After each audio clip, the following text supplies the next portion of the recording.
Mukunda jewellery హనుమకొండలోని అతిపెద్ద jewellery mart December 14న గొప్ప ప్రారంభం. నమస్కారం, వెల్కమ్ టు ఐ డ్రీమ్. నేను మీ ఝాన్సీ. ప్రస్తుతం మనతో ప్రముఖ ఆధ్యాత్మికవేత్త ప్రొఫెసర్ ఇంకా డాక్టర్ ములుపూడి సత్యనారాయణ మూర్తి గారు ఉన్నారు. ఈరోజు బ్రహ్మముహూర్తం గురించిన ప్రాముఖ్యతను గురించి అడిగి తెలుసుకుందాం. నమస్కారం అండి. నమస్కారం అమ్మా ఝాన్సీ. గురుగారు, అయితే చాలా మంది పీడకలు వస్తుంటాయని భయపడుతుంటారు, నిద్రలో ఒక్కసారి ఉలికిపడి లేస్తూ ఉంటారు. అంటే మనం ఇంతకు ముందు ఆ రోజు రాత్రి చేసిన పనులను గురించి కానీ, ఆ ముందు రోజు చేసిన వర్క్ని బట్టి కానీ, ఆ స్ట్రెస్ ఫీలింగ్స్ కానీ, లేకపోతే ఏదైనా చికాకులు ఉంటే దానివల్ల ఈ కళలు వచ్చే అవకాశం ఉందా, లేకపోతే నిజంగానే మనకి ముందు ఏం జరుగుతుందో దేవుడు ఒక సంకేతాల రూపంలో చెప్తారు అంటూ ఉంటారు. నిజంగా అలాంటి సంకేతం దేవుడు మనకి ఇస్తున్నాడా, లేకపోతే డైలీ లైఫ్లో మనకి జరిగే ఇబ్బందుల వల్ల అలాంటి పీడకలు వస్తూ ఉంటాయా? మాకు ఈరోజు తెలియజేయండి. అద్భుతమైన ప్రశ్న. ఈ పీడకలలే కాదు, ఏ కళలైనా సరే మనంతకు మనం ఆలోచిస్తే వచ్చేవి కాదవి. మన బాడీలో సబ్టిల్ బాడీ అని ఒకటి ఉంటుంది, సూక్ష్మ శరీరం అంటాం. బయట బాడీ స్థూల శరీరం. ఆ సూక్ష్మ శరీరం మనకు తెలియకుండానే ఈ సూక్ష్మ శరీరం ఏం చేస్తుందంటే వెళ్ళి మురికి నీళ్ళల్లో నీళ్లు తాగేస్తుంది. మనం అందుకోసమే వాటర్ పెట్టుకోమని మన తల్లిదండ్రులు చెప్తారు చిన్నప్పుడు.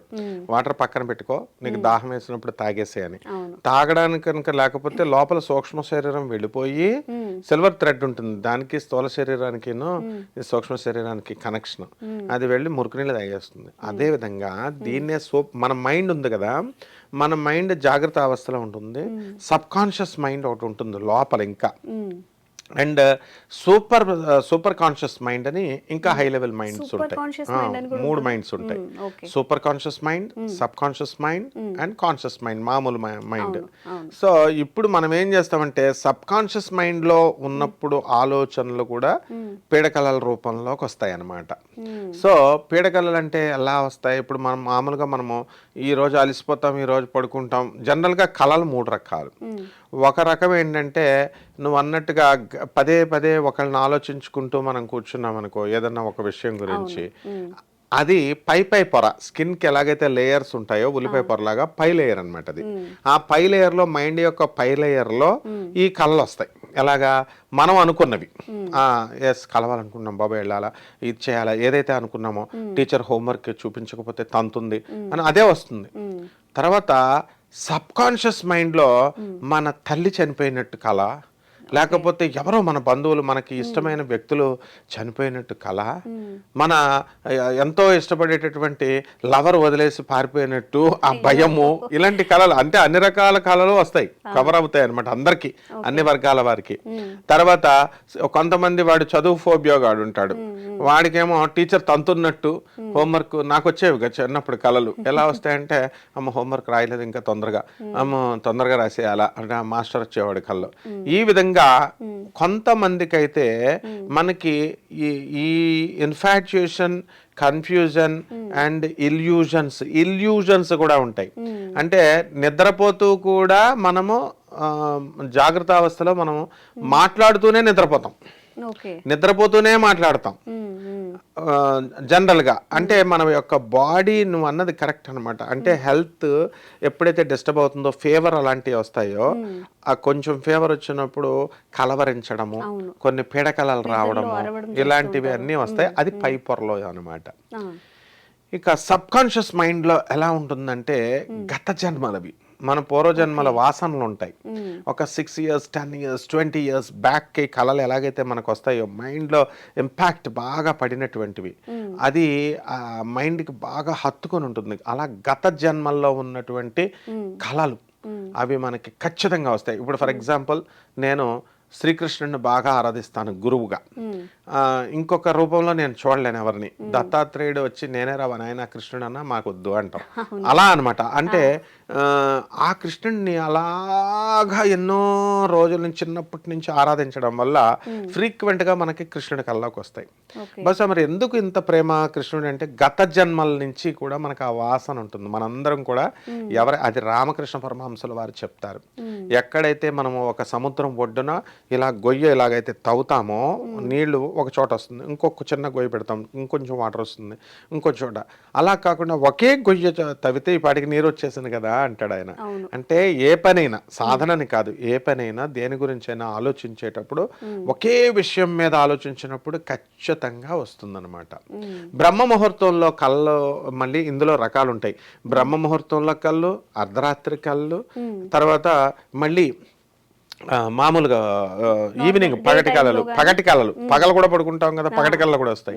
అబ్దుల్ కలాం గారు ఆయన ఏం చెప్తారంటే డ్రీమ్ డ్రీమ్ డ్రీమ్ అంటారు.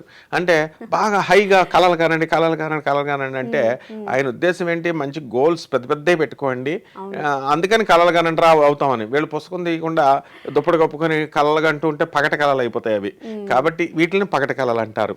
కాబట్టి ఈ కళల్లో ఏంటంటే మనము ఒక మంచి స్టేజ్కి వెళ్ళాలి, ఒక మంచి ఆఫీసర్ అవ్వాలా, ఒక మంచి యాంకరింగ్లో ఒక మంచి పేరు తెచ్చుకోవాలా, ఒక బిజినెస్లో ఒక లెజెండ్ అవ్వాలా, ఒక పేరు ప్రతిష్టలు రావాలని మనం పదే పదే పదే మనం మైండ్లో మనకు తెలియకుండానే కోరుకుంటాం. అటువంటి కళలు కూడా మనకు వస్తాయి, అవి మంచి కళలు అనమాట. అయితే పీడ కళల గురించి అడిగావు కాబట్టి కొంతమందికి దెయ్యాలు వస్తాయి, కొంతమందికి సౌండ్లు వినబడతాయి, తర్వాత ఉలిక్కి పడతాం, మనం లేస్తాం, ఆ తర్వాత ఎవరో వచ్చి మనం నిద్రపోతున్నప్పుడు మన మీదకి వచ్చి పేక పిసుకుతున్నట్టుగా ఉంటుంది. ఎస్, అది ఉన్నాయి కాబట్టి అవన్నీ అవే శక్తులు అంటే. తర్వాత మంచం కదులుతున్నట్టు ఉంటుంది. ఉదాహరణకి నేను స్టూడెంట్ గా ఉన్నప్పుడు మనకు రామన్ అకాడమీ అని విజయవాడలో ఉందన్నమాట. అది హాస్టల్లో ఒక అబ్బాయి చనిపోయాడు. ఆ రోజు 2 రోజుల ముందు చనిపోతే ఆ మంచం ఖాళీగా ఉంది. నేను వెళితే క్లాసులు చెప్పడానికి నేను వెళ్తే ఆ మంచానికి నాకు అలాట్ చేశారు. అలాట్ చేస్తే స్టూడెంట్స్ తో పాటు అనమాట. సరే నేను అక్కడ పడుకున్నా అందరు వింతగా నా వైపు చూస్తున్నారు. ఆ మంచం పైన పడుకుంటుంటే ఏమిటి వీళ్ళు ఇలా నా వైపు వింతగా చూస్తున్నారు, నాకు డౌట్ వచ్చింది.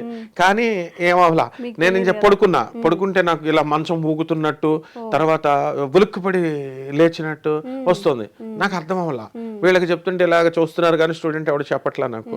తర్వాత ఒక రోజున పగలు నా క్లాస్ వచ్చే టైంకి నేను పడుకుని ఉండేసరికి మంచం ఊగుతున్నట్టు 8:30కి మార్నింగ్ వచ్చేసరికి గమ్మున లేచెళ్ళి ప్రిన్సిపల్ సార్కి, ఉమామహేశ్వరరావు గారిని, వాళ్ళంతా నా ఫ్రెండ్స్, వరహాల్ రెడ్డి గారిని, ఉమామహేశ్వరరావు గారు ప్రిన్సిపల్ సార్ వాళ్ళు ఉంటే, సార్ దెయ్యం ఉంది సార్, అక్కడ కళలు వస్తున్నాయి సార్ నాకు మంచం అంటే, ఊరుకోండి మీరు. వాళ్ళ మొహాల్లో చేంజ్ వచ్చేసింది.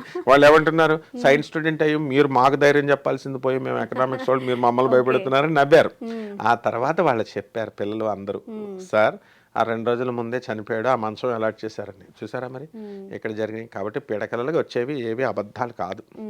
మనము ఖచ్చితంగా మనకు వచ్చేటటువంటి కళలు దెయ్యాల రూపంలో, నల్లని విరబూసుకున్న జుట్టు రూపంలో, తర్వాత ఒక క్రూరంగా ఒక ఛాయ శరీరం, కళలేమిటి పక్క నుంచి వెళుతున్నట్టుగా ఒక మనిషో లేకపోతే ఒక నీడో, ఈ విధంగా రకరకాల కళలు వస్తాయి. ఇవన్నీ కూడా సబ్ కాన్షియస్లో ఖచ్చితంగా జరుగుతాయి. కొన్ని కళలు అయితే బ్రహ్మోత్తంలో వచ్చినాయి, ఖచ్చితంగా జరుగుతాయి, అందులో డౌటే లేదు. ఇది కన్ఫ్యూజన్ కాదు, ఇల్యూజన్ కాదు.